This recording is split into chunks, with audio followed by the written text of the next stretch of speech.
Now let's go over the process of doing the fix and flip loan. First, you're gonna look at a property. You're gonna bring a contractor in. You're gonna get a scope of work done.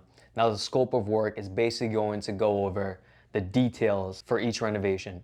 So if you're planning to do kitchen renovations, in the kitchen section, you'll list out exactly what needs to be done. You're renovating the countertops. You mentioned, hey, I'm renovating countertops, I'm placing granite countertops. Here is the expected cost. So that's why it's very important to have a reputable contractor or an experienced contractor who knows what they're doing and who knows cost of material and labor. Now, once you complete your scope of work and the property makes sense, you find out the ARV, the LTC, and the LTV, it makes sense for your goal, then you would apply for the loan. Now, if you're interested in applying for a fix and flip loan, feel free to click on the link in the description below, fill out the form, and we'll be happy to help you out. Now, there's a list of documents required initially for submitting a fix and flip loan. They'll need a copy of your ID, they'll need a copy of the purchase contract, they'll need a copy of your 2 most recent bank statements to show proof of down payment and closing costs. And if this is closing in an LLC, they'll need your operating agreement, your articles of organization, and your EIN document. They'll also need your scope of work, which we went over. Once all these are submitted, you'll also have to fill out an application. Once they pull your credit and you meet the credit eligibility, they'll figure out which lender you're going with, and we'll go over the terms. Once you submit your loan, the lender will review your file and may come back with a list of conditions that needs to be satisfied. Your loan originator will then go over that list of conditions with you, and simultaneously, we're ordering the appraisal and title. Once the appraisal's back, title's back, and everything is good, and all the conditions are in, then you get declared to close. Now that you're closed on the property, you can start the rehab. And while doing the rehab, once you complete certain phases, you'll request a draw. So you'll pay for the renovation costs up front, and then you'll get a reimbursement from the draw. Depending on the lender we go with, you'll have different amounts of draw. Once you complete the renovation,